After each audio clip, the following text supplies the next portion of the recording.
Assalamualaikum warahmatullahi wabarakatuh.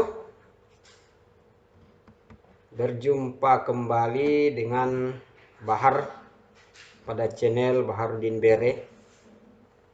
Kali ini kita akan membahas tentang komponen elektronika pasif, yaitu kapasitor. Pada video yang lalu kita sudah membahas komponen elektronika pasif, yaitu resistor. Jadi kali ini kita akan membahas materi selanjutnya, yaitu kapasitor. Jadi silakan disimak videonya. Semoga ada manfaat setelah selesai menyimak materi ini. Sebelumnya kita lihat dulu pengertian daripada kapasitor dan tujuannya, fungsinya. Oke, mari kita bahas satu persatu. Jadi yang pertama kita bahas adalah pengertian daripada kapasitor. Kapasitor atau disebut juga dengan kondensator adalah komponen elektronika pasif yang dapat menyimpan energi atau muatan listrik dalam sementara waktu. Jadi kapasitor itu dapat menyimpan muatan listrik atau energi listrik sementara waktu. Jadi perbedaan daripada resistor pada video yang lalu, kalau resistor itu dipergunakan untuk menahan arus, kalau misalnya kapasitor ini dapat dipergunakan untuk menyimpan arus, tapi dia menyimpannya hanya dalam sementara waktu. Fungsi-fungsi kapasitor atau kondensator diantaranya adalah dapat memilih gelombang radio pada rangkaian tuner, sebagai perata arus, pada rektifier, dan juga sebagai filter dalam rangkaian power supply atau catu daya. Jadi satuan nilai untuk kapasitor atau kondensator adalah farad dengan simbol F. Tapi namun farad adalah satuan yang sangat besar. Oleh karena itu, pada umumnya kapasitor dipergunakan dalam peralatan elektronika adalah satuan farad yang dikecilkan menjadi pikofarad, nanofarad, dan mikrofarad. Jadi ini adalah konversi satuan farad dijadikan mikrofarad, nanofarad, pikofarad, dan pikofarad. Jadi 1 farad sama dengan 1 juta mikrofarad. Kalau 1 mikrofarad, maka 1000 nanofarad. Jadi 1 nanofarad, 1 mikrofarad sama dengan 1 juta pikofarad. Begitu seterusnya. Jadi 1 farad itu sama dengan 1 juta mikro. Jadi 1 mikro itu sama dengan 1000 nano. Jadi kalau 1 mikrofarad itu berarti 1 juta pikofarad. Itu adalah satuan daripada konversi farad. Oke, lanjut. Masuk pada jenis-jenis daripada kapasitor. Jenis-jenis kapasitor. Ada beberapa kapasitor, ada 3 bagian. Ada kapasitor yang nilainya tetap dan tidak berpolaritas. Jika didasarkan pada bahan pembuatannya, maka kapasitor yang nilainya tetap terdiri dari, yaitu kapasitor kertas, kapasitor mika, kapasitor polister, dan kapasitor keramik. Sebentar kita bahas satu persatu. Yang kedua, ada kapasitor yang nilainya tetap, masih nilainya tetap, tapi memiliki polaritas positif dan negatif. Jadi tadi tidak memiliki polaritas, tidak ada positif, tidak ada negatif, jadi tidak apa-apa terbalik kakinya. Kalau yang kedua ini adalah kapasitor nilainya tetap tapi memiliki polaritas positif dan negatif. Itu tidak boleh terbalik dalam pemasangan. Kaki positif ke kaki positif, kaki negatif ke kaki negatif. Yaitu yang pertama yaitu kapasitor elektrolit. Ya, atau biasa disebut dengan elektrolit kondensator atau bahasa kesehariannya itu adalah elko. Dan yang kedua adalah kapasitor tantalum. Nah, sebentar juga kita bahas satu persatu. Selanjutnya, kapasitor yang nilainya dapat diatur. Ya, sama video yang lalu ada resistor nilainya tetap dan ada resistor yang nilainya berubah-ubah. Nah, kapasitor juga demikian. Ya, ada kapasitor yang kapasitansinya berubah-ubah. Ya, yang mana? Nah, yang biasanya kita jumpai yaitu adalah variabel kapasitor atau biasa disebut dengan parco. Ya, sebentar kita lihat apa sih fungsi parco. Oke, lanjut. Ini adalah kapasitor nilai tetap atau biasa disebut dengan fixed kapasitor. Jadi nilainya tetap karena nilainya itu tertera pada komponen itu sendiri. Ya, nanti ada cara membacanya juga, makanya jangan di skip. Ya. Simak dari awal sampai akhir supaya tidak setengah-setengah. Oke, yang pertama adalah kapasitor keramik. Kapasitor keramik ini adalah kapasitor yang isolatornya terbuat dari keramik dan berbentuk tipis ataupun persegi 4. Ya, kapasitor keramik ini tidak memiliki arah atau polaritas. Jadi, kapasitor keramik ini dapat dipasang bolak-balik dalam rangkaian elektronika. Jadi, kalau kakinya ini tidak mempunyai polaritas, dia tidak mempunyai polaritas positif dan negatif. Ya, bisa terbalik pemasangannya. Tidak masalah. Ya, nilai kapasitor keramik ini biasanya berkisar antara 1 pikofarad sampai dengan 0,01 mikrofarad. Jadi kecil. Itu keramik. Kapasitor keramik. Ini bentuknya bulat-bulat, ada kakinya 1. 2. Ada angka kapasitansinya tertera pada komponen itu sendiri. Itu namanya kapasitor keramik. Ya, biasa warna kuning, ada juga biasa warna biru. Ya, ini adalah kapasitor keramik. Kenapa dikatakan kapasitor keramik? Karena ya isolatornya terbuat dari keramik. Oke, lanjut. Ya. Kapasitor polister. Yang kedua kapasitor polister atau polister kapasitor. Kapasitor polister ini adalah kapasitor yang isolatornya terbuat dari polister dengan bentuk persegi 4. Nah, sama bentuk persegi 4, tapi beda isolatornya yang tadi keramik. Polister juga dapat dipasang terbalik dalam rangkaian elektronika karena tidak memiliki polaritas. Ya, dia tidak memiliki polaritas pada kapasitor polister. Sama dengan keramik.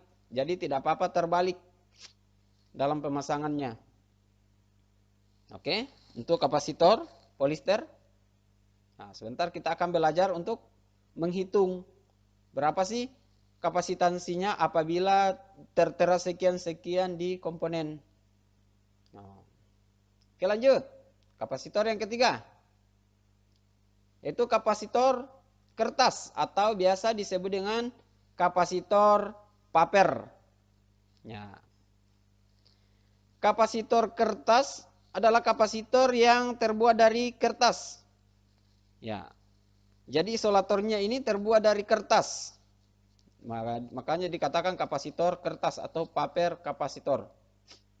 Yang nilai kapasitornya, kapasitansinya biasanya berkisar antara 300 pikofarad sampai dengan 4 mikrofarad.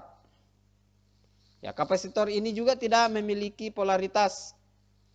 Nah, jadi bisa dipasang bolak-balik. Nah, ini adalah kapasitor kertas. Jadi dia juga tidak memiliki polaritas, makanya bisa dipasang bolak-balik. Nah, tidak ada bilang kaki positif, tidak ada yang dibilang kaki negatif. Selanjutnya, kapasitor mika. Nah, kapasitor mika ini adalah kapasitor yang bahan isolatornya terbuat juga dari mika. Ya, jadi nilai kapasitor mika pada umumnya berkisar antara 50 picofarad sampai dengan 0,02 mikrofarad. Jadi kapasitor mika ini kecil polaritasnya, kecil kapasitornya. Ya, kapasitor ini juga bisa dipasang bolak-balik karena dia tidak memiliki polaritas. Jadi bisa saja dipasang bolak-balik. Ya, itu kapasitor yang fixed kapasitor atau kapasitor nilai tetap. Karena kenapa nilainya tetap? Ya, dia sudah tertera di komponennya itu sendiri. Jadi kalau misalnya kita mau mengganti kapasitor, lihat dulu nilainya berapa. Nah, ganti dengan nilai yang sama. Begitu. Sama halnya dengan resistor yang video yang lalu. Nah, diganti dengan komponen yang sama. Selanjutnya, kapasitor yang nilai tetap, tapi dia mempunyai polaritas.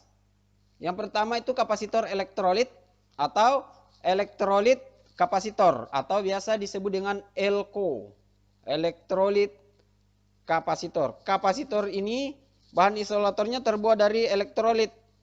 Ya, biasanya berbentuk tabung atau silinder. Ya. Kapasitor elektrolit atau biasa disingkat dengan ELCO ini sering dipakai pada rangkaian elektronika yang memerlukan kapasitansi yang tinggi. Nah, ingat, ELCO ini biasa digunakan pada rangkaian yang memerlukan kapasitansi yang tinggi. Kapasitor elektrolit memiliki polaritas arah positif dan negatif. Jadi kapasitor elektrolit ini atau ELCO ini mempunyai polaritas. Yang beberapa kapasitor yang tadi kita bahas itu tidak mempunyai polaritas, maka kalau misalnya pemasangannya tidak bermasalah kalau terbalik. Tapi kalau ELCO ini jangan coba-coba balik. Maka kalau coba-coba balik, maka kita akan mendengarkan dentuman. Ya, dentuman. Mendengarkan bom-bom kecil. Dia akan meledak maksudnya. Ya. Kapasitor ini menggunakan bahan aluminium sebagai pembungkus dan sekaligus sebagai terminal negatifnya. Ya, pada umumnya nilai kapasitor elektrolit ini berkisar antara 0,47 mikrofarad sehingga ribuan mikrofarad. Jadi dia dari 0,7 mikrofarad sampai ribuan mikrofarad. Ya, biasa badan kapasitor ELCO ini tertera nilai kapasitansi. Jadi biasa dia akan tertera pada nilai kapasitansinya dengan tegangannya juga. Nah, biasa juga terdapat voltage. Berapa voltage yang bisa dipergunakan pada ELCO ini. Ya, dan ada terminal negatifnya. Jadi hal yang perlu diperhatikan pada kapasitor elektrolit. Ya, kapasitor ini dapat meledak jika arah pemasangan terbalik. Ya, kalau polaritasnya ini terbalik, maka dia akan meledak. Makanya saya bilang tadi kita akan dengarkan dentuman atau mendengarkan petasan. Dia akan meledak. Nah, ini adalah kapasitor yang nilainya tetap, tapi dia mempunyai polaritas positif dan negatif. Untuk menentukan positif dan negatifnya, nah, kita akan bahas sebentar lagi. Ya, makanya jangan di skip supaya ya, lengkap. Jangan pengetahuan setengah-setengah. Oke, lanjut. Kapasitor yang kedua, yaitu kapasitor tantalum. Kapasitor tantalum yang memiliki polaritas negatif dan positif, tapi nilainya tetap. Kapasitor tantalum ini memiliki polaritas positif dan negatif, seperti halnya kapasitor elektrolit tadi. Dan bahan isolatornya juga berasal dari elektrolit. Kenapa disebut dengan tantalum? Karena kapasitor jenis ini memiliki bahan logam tantalum sebagai terminal anodanya atau positifnya. Ya. Kapasitor tantalum ini dapat beroperasi pada suhu yang tinggi dibandingkan dengan kapasitor elektrolit yang lainnya. Dan juga memiliki kapasitansi yang besar, tetapi dapat dikemas dalam ukuran yang lebih kecil dan mungil. Jadi oleh karena itu, kapasitor tantalum merupakan jenis kapasitor yang harganya lumayan mahal. Kenapa dia mahal? Karena dia bodinya kecil tapi kapasitansinya besar dan bisa berfungsi pada suhu yang tinggi. Pada umumnya dipakai pada peralatan elektronika yang berukuran kecil seperti handphone dan laptop. Jadi tantalum ini rata-rata digunakan pada barang-barang elektronik seperti handphone atau laptop. Karena kalau misalnya kita menggunakan elko pada handphone, terlalu besar kapasitornya. Lebih besar kapasitor dibandingkan handphonenya. Tidak boleh. Makanya kita menggunakan kapasitor tantalum. Kapasitornya lebih tinggi dibandingkan handphone. Aduh, kacau kalau begitu handphone. Makanya diganti dengan kapasitor tantalum. Tantalum ini kapasitor yang lumayan mahal. Karena daya kerjanya melebihi daripada elko itu sendiri. Oke, kapasitor untuk nilai tetap. Jadi kalau ada pertanyaan tentang kapasitor, silakan tulis di komen. Kita akan bahas kembali bersama-sama. Ya. Tapi kalau tidak ada, ya silakan kasih tahu temannya. Biar apa yang kamu tahu bisa ditahu juga sama teman-teman. Yang pertama tadi kita bahas adalah kapasitor nilai tetap. Sekarang kita masuk pada kapasitor variabel. Kapasitor yang kapasitansinya bisa diubah. Ya. Ini adalah kapasitor variabel atau bahasa kampungnya itu variabel kapasitor. Nah, bahasa kampung Inggris maksudnya, bukan bahasa kampung Indonesia. Ya, ada dua yaitu Parco, variabel kondensator. Ya, yang kedua adalah trimmer. Ya, itu adalah kapasitor variabel. Jadi ini adalah Parco. Parco atau variabel kapasitor biasa terbuat dari logam dengan ukuran yang lebih besar daripada umumnya. Ya, gunanya ini untuk memilih gelombang frekuensi pada radio. Karena dia digabungkan dengan spool antena dan spool isolator. Biasanya pada radio transistor yang diputar-putar untuk tuning mencari gelombang, ya, itu menggunakan kapasitor variabel atau bahasa kampungnya itu variabel kondensator atau biasa disebut dengan Parco. Ya, kampung Inggris, di Inggris sana. Ya, Parco variabel kondensator, tapi bahasa Indonesianya itu adalah ya kapasitor variabel. Ya. Biasanya digunakan pada pencarian frekuensi radio, mencari gelombang radio.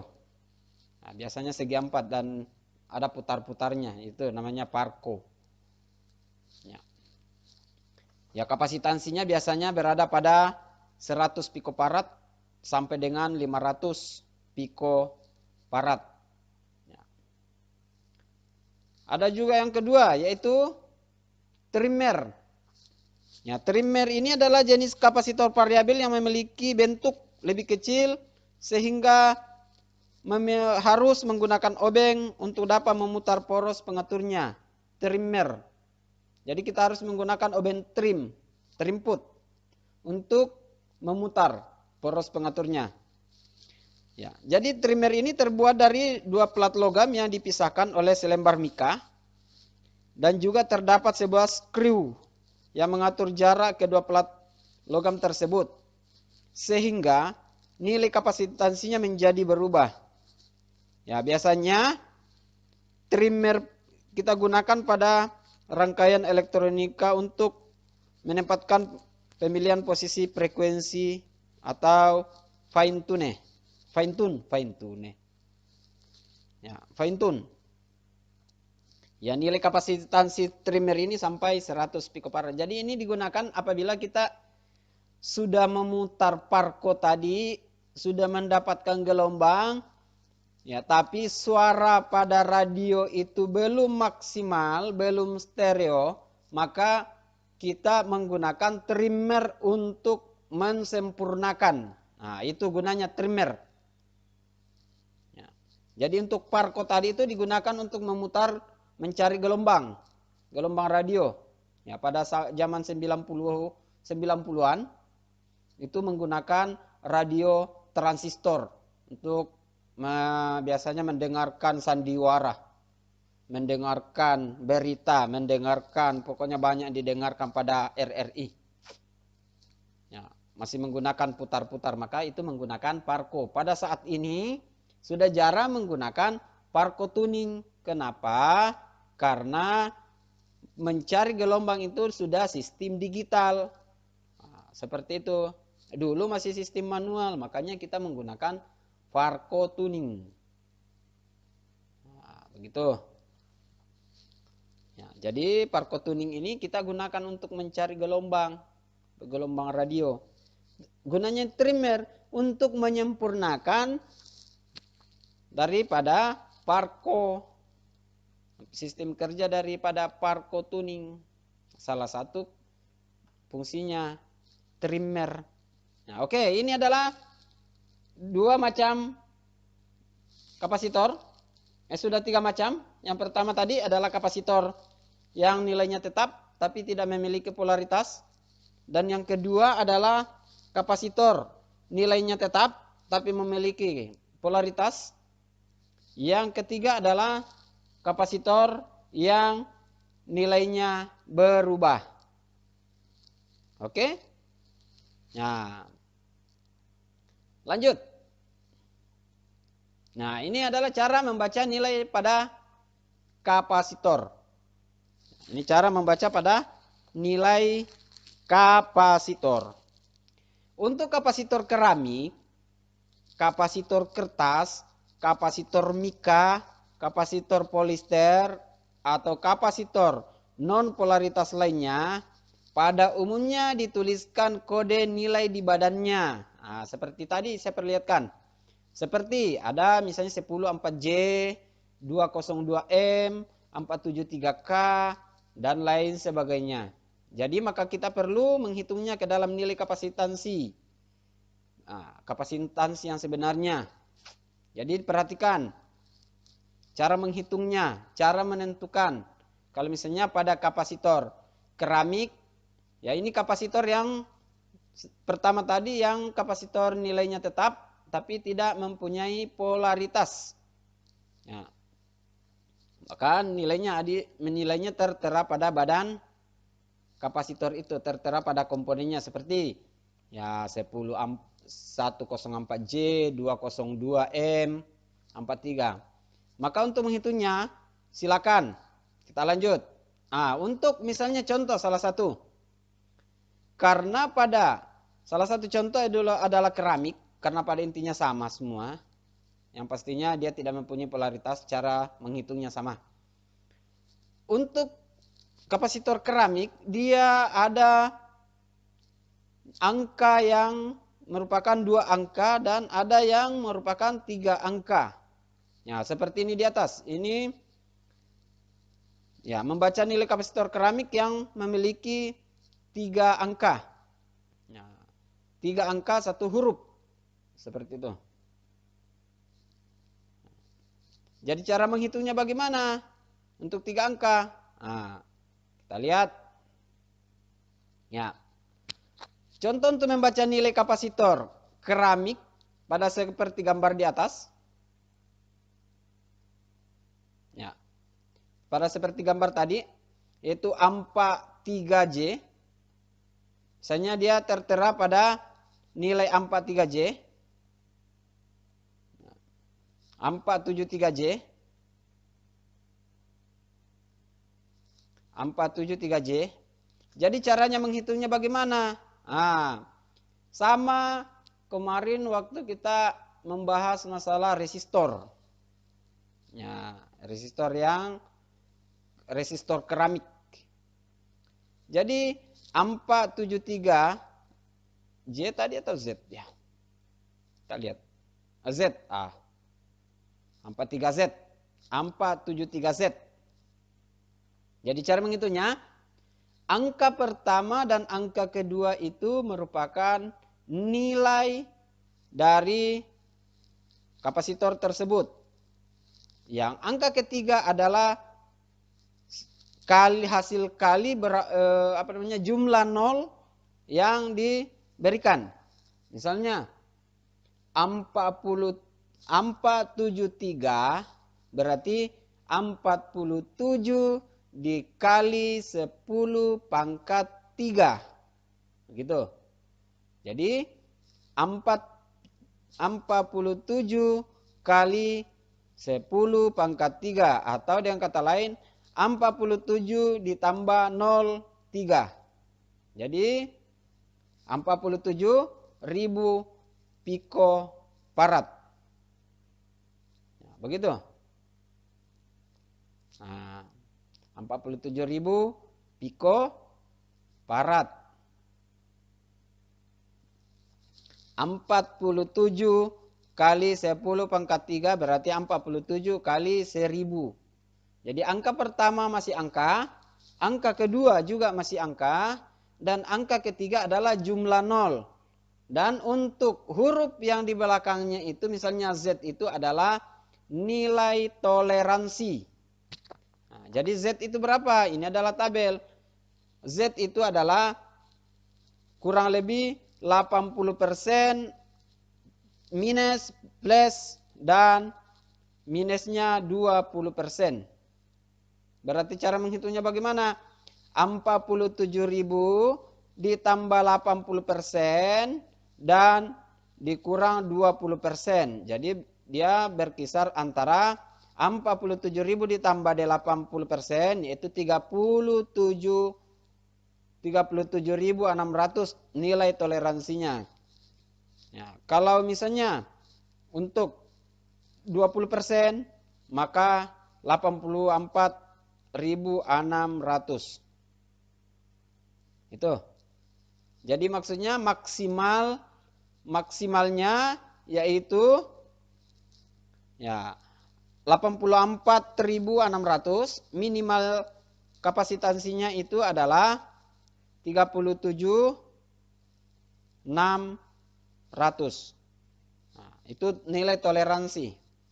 Jadi persen-persen. Itu untuk yang tiga angka. Jadi yang 3 angka, angka pertama adalah angka kedua adalah angka, dan angka ketiga adalah jumlah nol, dan huruf yang ada di belakangnya adalah toleransi. Nah, yang mengikuti video untuk resistor itu sudah agak gampang membacanya karena sama dengan yang resistor. Angka pertama, angka kedua, angka, dan angka ketiga adalah jumlah nol. Sama kalau resistor yang warna pertama angka, warna kedua angka, dan warna ketiga jumlah nol. Warna keempat adalah toleransi. Ya sama. Pada intinya sama. Oke? Untuk yang 2 angka. Ya, jika badan kapasitor hanya bertuliskan 2 angka, Contohnya misalnya dia tertera pada badan kapasitor itu 47J, maka hitungannya seperti yang tadi. Ya, 47J berarti 47 kali 10 pangkat 0. Nah, berapa 10 pangkat 0? Berarti 1. Jadi nilai kapasitornya adalah 47 kali 1.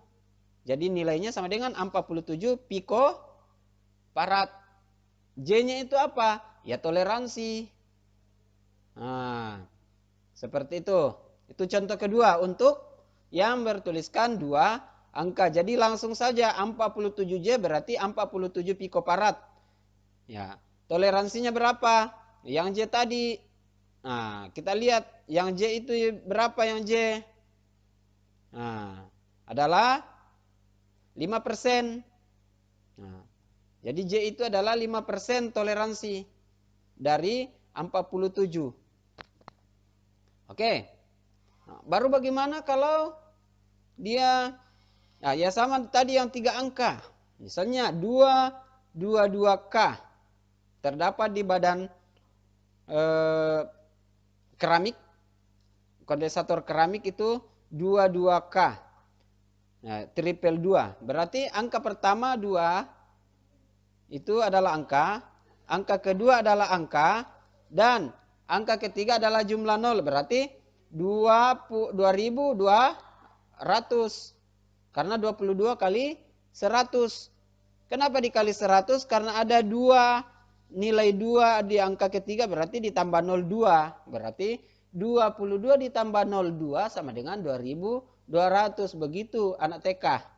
Nah, oke? K-nya berapa? Toleransinya sama 5%.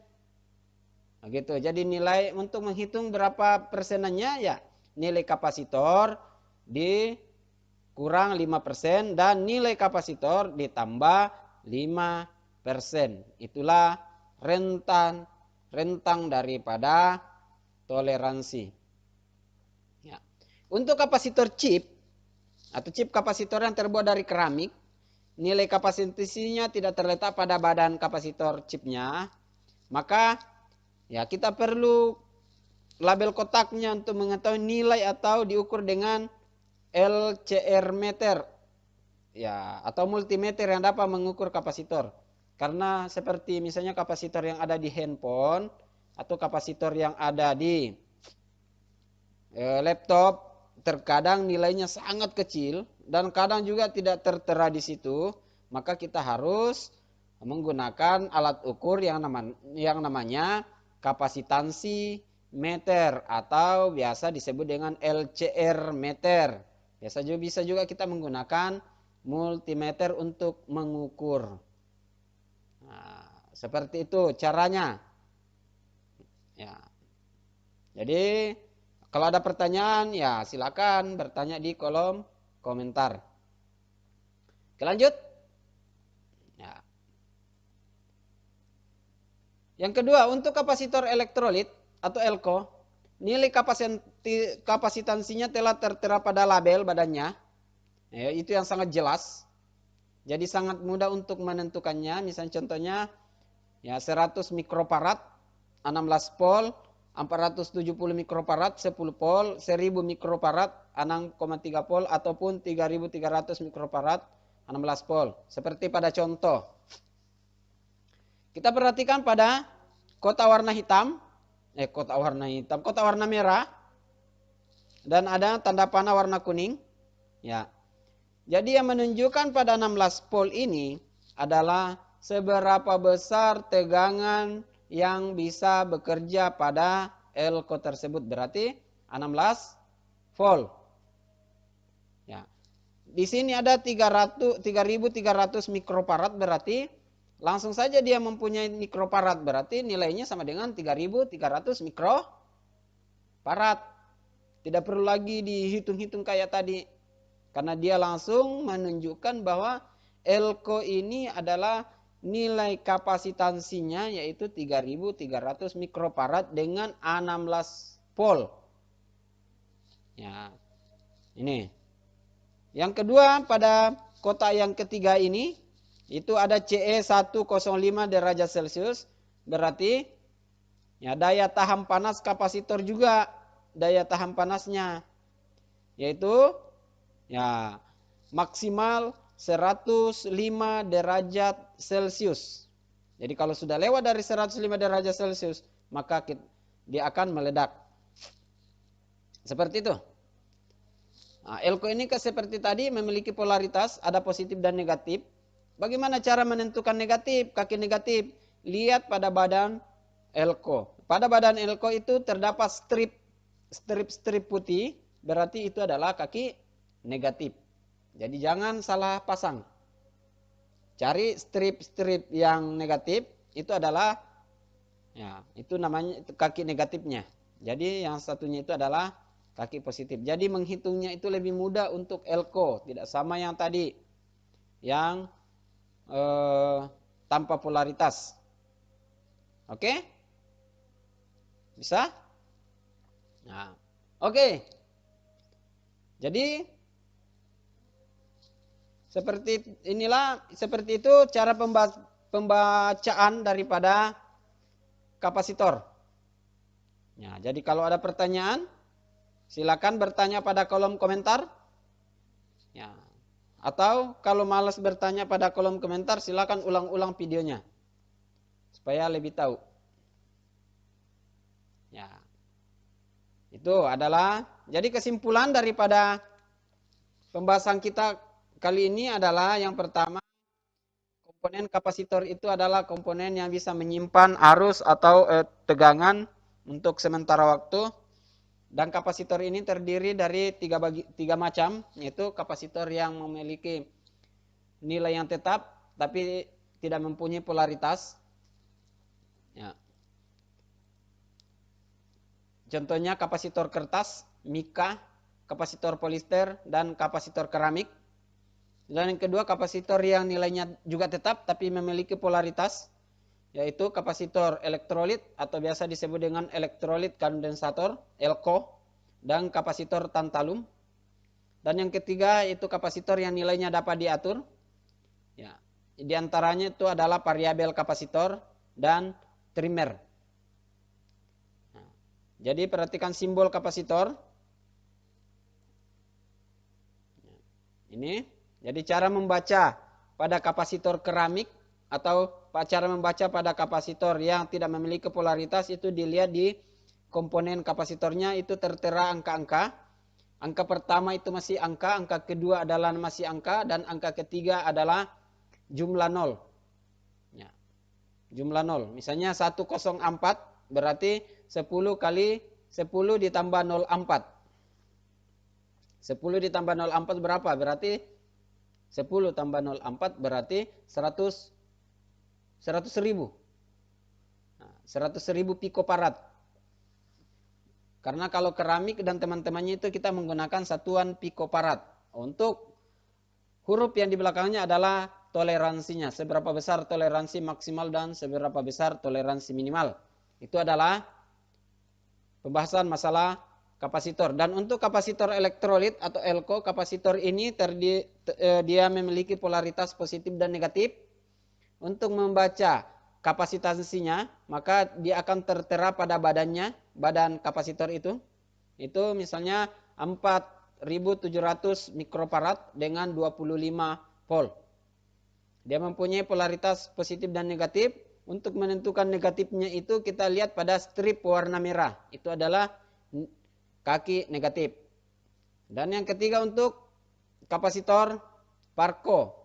Fungsi daripada kapasitor Parco ini untuk dipergunakan memilih gelombang pada radio tuning. Memilih gelombang pada radio transistor atau gelombang radio. Susah sekali disebut ini gelombang radio. Ya, untuk trimer itu untuk berfungsi untuk menyempurnakan sistem kerja daripada Parco. Oke. Begitu. Jadi sekali lagi kalau ada pertanyaan, silakan bertanya di kolom komentar. Ini adalah pembahasan kita.